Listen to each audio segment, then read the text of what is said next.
Israel എന്ന ജൂതരാഷ്ട്രം ലെബനനിലെ ഹിസ്ബുള്ളയ്ക്കെതിരെ കരയുദ്ധം തുടങ്ങിയിരിക്കുന്നു. ആ കരയുദ്ധം മുന്നോട്ട് പോകുമ്പോൾ ലോക രാജ്യങ്ങൾക്ക് നിലപാട് കുറച്ചുകൂടി വ്യക്തമാക്കേണ്ടി വരും.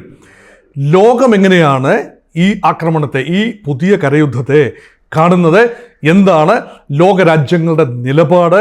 അവരേത് രൂപത്തിലുള്ള ഇടപെടലാണ് ഈ കാര്യത്തിൽ നിർവഹിക്കാൻ പോകുന്നത് എന്നതിനെക്കുറിച്ചുള്ള ഒരു അന്വേഷണമാണ് ഈ വീഡിയോ. നോക്കൂ, ഇവിടുത്തെ പ്ലേയേഴ്സ് പലതാണ്. ഇസ്രയേലും ലെബനനും മാത്രമല്ല ഈ തർക്കത്തിലെ കക്ഷികൾ. മറഞ്ഞിരിക്കുന്ന ഇറാൻ ഇതിലൊരു പ്ലെയറാണ്. ഇറാൻ്റെ നിലപാടുകൾ നമുക്ക് സുപരിചിതമാണ്. ആൻറ്റി അമേരിക്കൻ, ആൻറ്റി ഇസ്രയേൽ നിലപാടാണ്. അത് മാത്രമല്ല, ഇറാന് മറ്റൊരു നിലപാട് കൂടിയുണ്ട്. അവർ ഉറക്കെ പറയുന്നില്ല എന്നേ ഉള്ളൂ.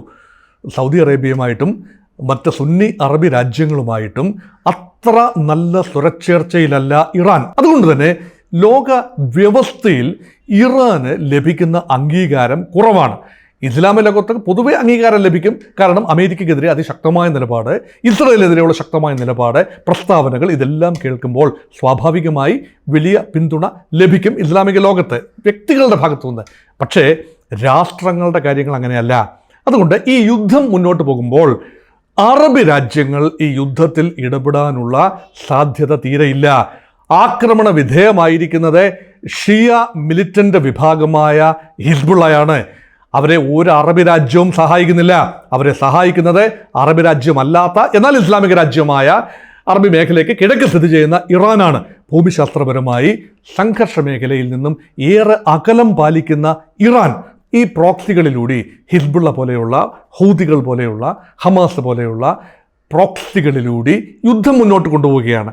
അങ്ങനെ വരുമ്പോൾ അറബി രാജ്യങ്ങൾ ഇപ്പോൾ ഈ യുദ്ധത്തിലേക്ക് എടുത്തു ചാടില്ല.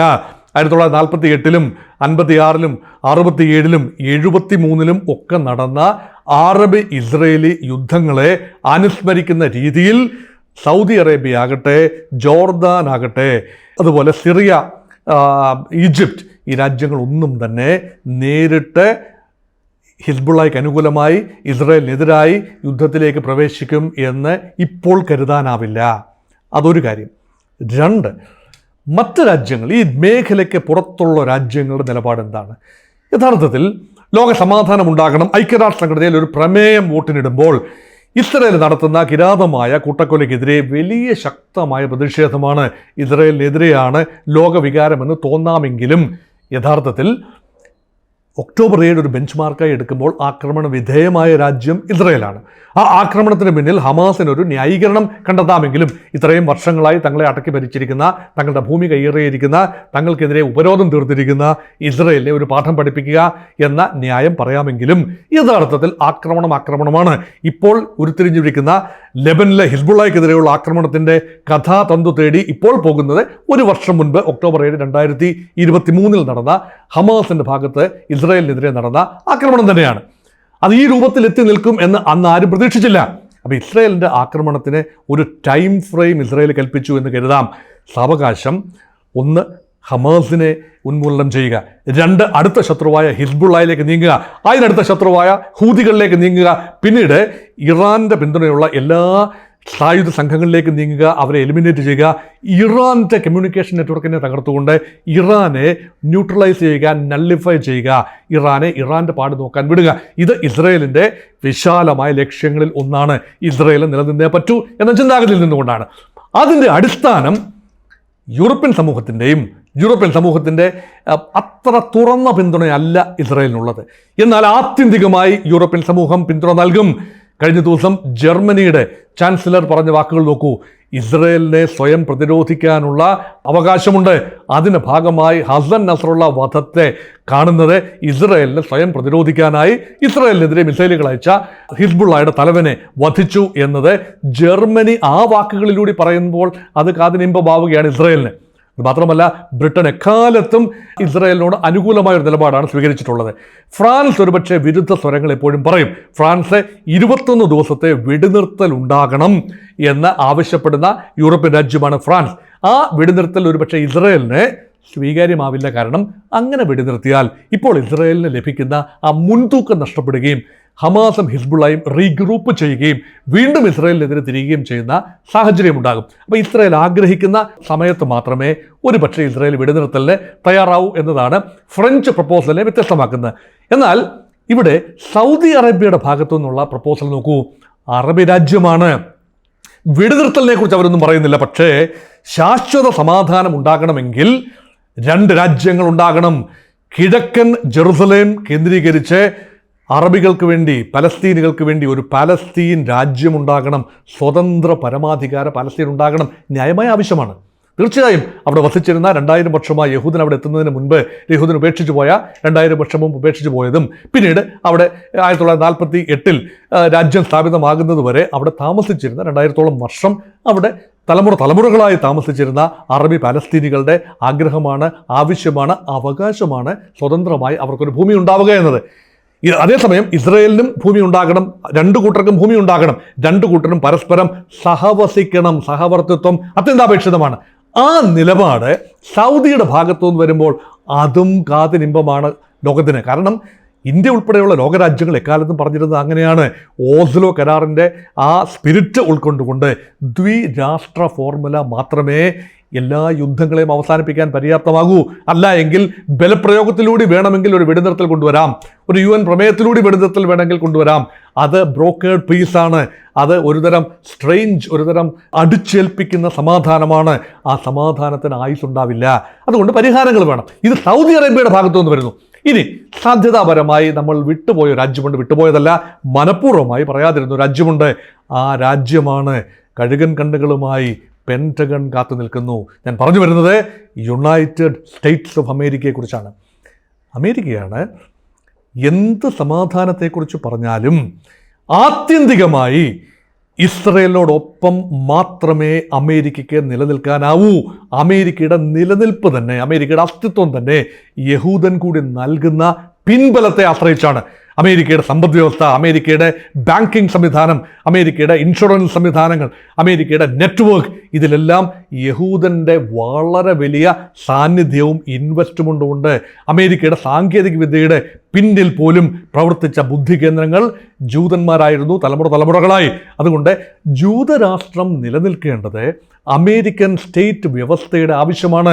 അമേരിക്കൻ ഡീപ് സ്റ്റേറ്റിൻ്റെ ഭാഗമാണ് ജൂയിഷ് താല്പര്യങ്ങൾ അടങ്ങുന്ന ജൂത ലോബി, അമേരിക്കയ്ക്കുള്ളിൽ പ്രവർത്തിക്കുന്ന യഹൂദ ലോബിയുടെ ഒരു താല്പര്യം പരിഗണിക്കാതെ അമേരിക്കയിലെ റിപ്പബ്ലിക്കന്മാർക്കോ ഡെമോക്രാറ്റുകൾക്കോ ആത്യന്തികമായി തീരുമാനങ്ങൾ എടുക്കാനാവില്ല എന്നത് സുവ്യക്തമായ കാര്യമാണ്. അതുകൊണ്ട് പൊതുവെ അവിടെ സമാധാനം ഉണ്ടാകണം, അറബികൾക്ക് രാജ്യമുണ്ടാകണം എന്നെല്ലാം അമേരിക്ക പറയുമ്പോഴും ഒരു യുദ്ധത്തിലേക്ക് വന്നാൽ, ഇസ്രായേൽ ഒരു യുദ്ധത്തിലേക്ക് എടുത്തു ചാടുകയും ഇറാൻ പോലുള്ള രാജ്യങ്ങൾ ഇസ്രായേലിനെതിരെ യുദ്ധം പ്രഖ്യാപിക്കുകയും ചെയ്താൽ ആ നിമിഷം തന്നെ അമേരിക്കൻ നാവിക സാന്നിധ്യം അവിടെ ഉണർന്ന് പ്രവർത്തിച്ചു തുടങ്ങും. അമേരിക്കയുടെ ഫൈറ്റർ പ്ലെയിൻസിനെ വഹിക്കുന്ന വലിയ എണ്ണം വിമാനവാഹിനി കപ്പലുകളാണ് ആ പ്രദേശത്തേക്ക് ഇപ്പോൾ നീങ്ങിക്കൊണ്ടിരിക്കുന്നത്. 2 കടലുകൾ അവിടെ പ്രസക്തമാകുന്നു. ഒന്ന് ചെങ്കടൽ, റെഡ് സീ, സൗദി അറേബ്യയുടെ പടിഞ്ഞാറ് ഭാഗത്തുള്ള ഇസ്രായേലിന് കൂടി ആക്സസ് ഉള്ള ഒരു ചെറിയ കടലിടുക്കിലൂടെ ഇസ്രായേലിൻ്റെ ദക്ഷിണ ഭാഗവും ചെങ്കടലിലെ ഒരു കടലിടുക്കുമായി ബന്ധപ്പെട്ടിരിക്കുന്നു. ആ ഭാഗമെല്ലാം നിയന്ത്രിക്കണമെങ്കിൽ അമേരിക്കൻ കപ്പലുകൾ വേണം. ഇറാൻ്റെ നാവിക സാന്നിധ്യം ഹൂതികളിലൂടെ അവിടെ വളരെ സജീവമാണ്. ആ മേഖലയിലൂടെ ലോക വ്യാപാരത്തിൻ്റെ ഏതാണ്ട് 30% കടന്നു പോകുന്നത് ചെങ്കടൽ വഴിയാണ്. കാരണം ചൈനയിൽ നിന്നും ഇന്ത്യയിൽ നിന്നും ഒക്കെ വരുന്ന ചരക്ക് കപ്പലുകൾക്ക് ഈ Cape of Good Hope, South Africa ചുറ്റി, ആഫ്രിക്കൻ ഭൂഖണ്ഡം മുഴുവൻ ചുറ്റി യൂറോപ്പിലേക്ക് പോകുന്നതിന് പകരം നേരിട്ട് അറബിക്കടലിൽ നിന്നും ചെങ്കടലിലേക്ക് പ്രവേശിച്ച് ആ ചെങ്കടലിലൂടെ വടക്കോട്ട് യാത്ര ചെയ്ത് സൂയസ് കനാലിലെത്തി, സൂയസ് കനാലിൽ കടന്ന് മധ്യധരണ്യാഴിയിലേക്ക്, അതായത് മെഡിറ്ററേനിയൻ കടലിലേക്ക് കടക്കുകയും അവിടെ നിന്ന് യൂറോപ്പിൻ്റെ വിപണിയിലേക്ക് ചരക്കുകൾ എത്തിക്കുകയും ചെയ്യാനുള്ള എളുപ്പമാർഗമാണ്. അങ്ങനെ 30% ലോക വ്യാപാരം ഇപ്പോൾ യഥാർത്ഥത്തിൽ അങ്കലാപ്പിലായിരിക്കുകയാണ്. അത് കേപ്പ് ഓഫ് ഗുഡ് ഹോപ്പ് ചുറ്റി വളരെ വലിയ ചെലവോടുകൂടി, സമയ നഷ്ടത്തോടുകൂടി നടന്നുകൊണ്ടിരിക്കുന്നു. അതുകൊണ്ട് ലോകത്തെ സംബന്ധിച്ചിടത്തോളം, അമേരിക്കയെ സംബന്ധിച്ചിടത്തോളം, യൂറോപ്യൻ സമൂഹത്തെ സംബന്ധിച്ചിടത്തോളം, വ്യാപാര ലോകത്തെ സംബന്ധിച്ചിടത്തോളം അവിടെ സമാധാനം വരേണ്ടത് ആവശ്യമാണ്. അങ്ങനെ സമാധാനം വരണമെങ്കിൽ ഇറാൻ പിന്തുണയുള്ള ഹൂതികൾ ആക്രമണം നിർത്തണം.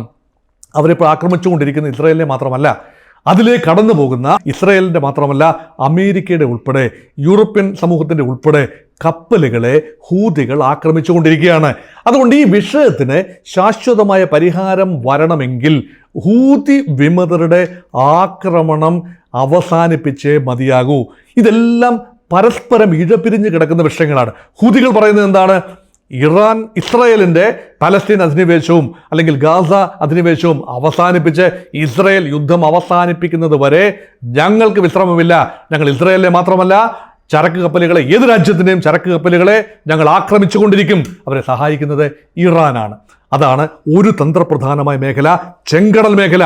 ഇനി കുറച്ചുകൂടെ കിഴക്കോട്ട് പോകുക, വടക്ക് കിഴക്കോട്ട് പോകുക, പേർഷ്യൻ ഗൾഫ് മേഖല.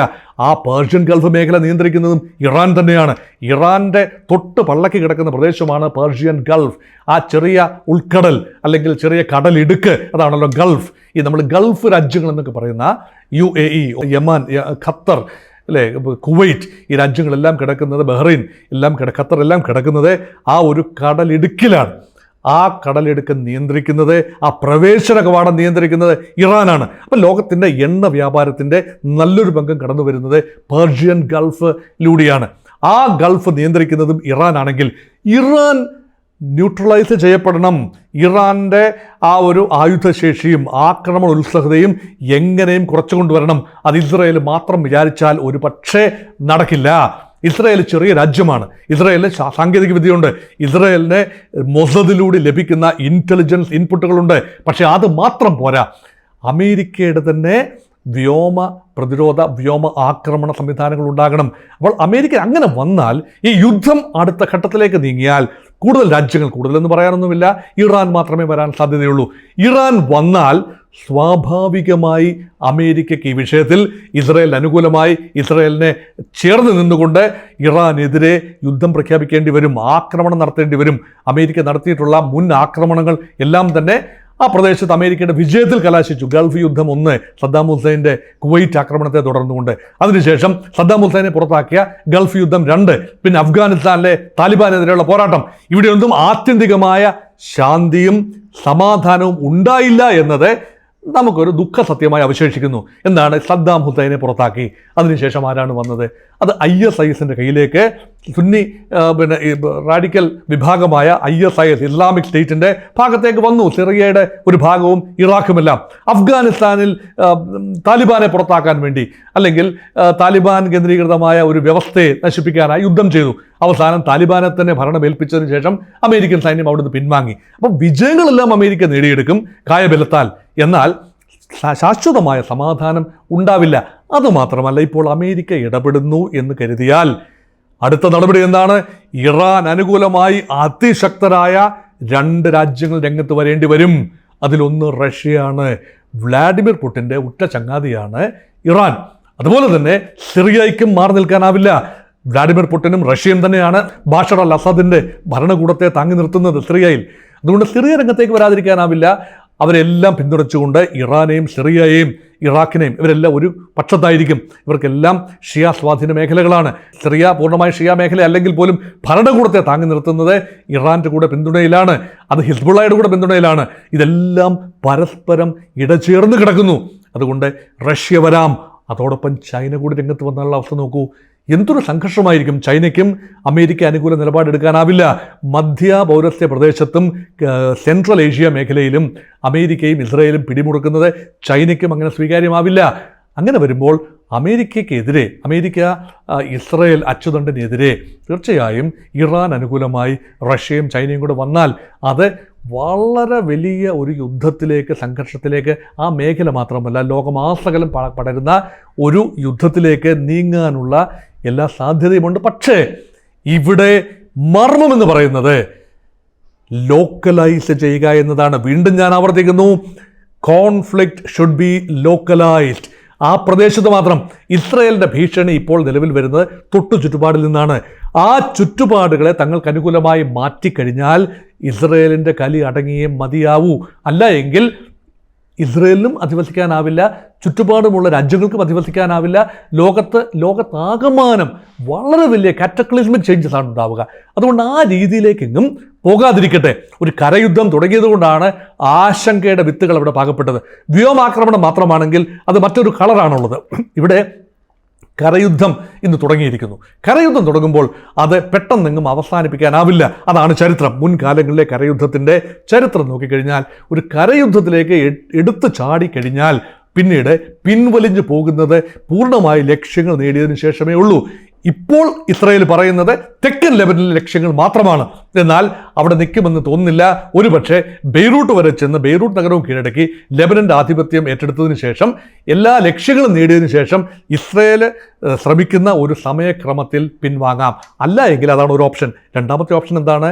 ഇസ്രായേൽ ഒരു ആക്രമണം നടത്തി. ചൈന ഇന്ത്യക്കെതിരെ അന്ന് നടത്തിയതുപോലെയുള്ള 1962 നടത്തിയതുപോലെയുള്ള ഒരു ഫ്ലാഷ് ആക്രമണം, അതിനുശേഷം നേരെ പിന്നോട്ട് പോവുക. അപ്പം അത് രണ്ടാമത്തെ ഓപ്ഷനാണ്. അങ്ങനെ രണ്ടാമത്തെ ഓപ്ഷനാണെങ്കിൽ യുദ്ധം പെട്ടെന്ന് അവസാനിപ്പിക്കാനുള്ള സാഹചര്യം ഒരുങ്ങും. അതുകൊണ്ട് ലോകരാഷ്ട്രങ്ങൾ ഇപ്പോൾ സംസാരത്തിലാണ്. അമേരിക്കയും ബ്രിട്ടനും അവിടെ നേതൃത്വം കഴിഞ്ഞ ദിവസം വളരെ ഗാഢമായ ചർച്ചകളിലായിരുന്നു. എങ്ങനെയാണ് ഈ സ്ഥിതിവിശേഷത്തെ നേരിടുക? യുണൈറ്റഡ് നേഷൻസിലെയും പ്രമേയങ്ങൾ വരും. ഐക്യരാഷ്ട്ര സെക്യൂരിറ്റി കൗൺസിൽ വെടിനിർത്തൽ പ്രമേയം വരും. ജനറൽ അസംബ്ലിയിൽ ഉഗ്രമായ സംസാരങ്ങളുണ്ടാകും. സംസാരങ്ങൾക്ക് അതീതമായി പ്രവർത്തിക്കാൻ കഴിയുന്ന എന്തെങ്കിലും ഫോർമുല മുന്നോട്ട് വയ്ക്കാൻ ലോകരാജ്യങ്ങൾക്ക് കഴിയുമോ എന്നതാണ് ഇവിടെ പ്രസക്തമായ ചോദ്യം.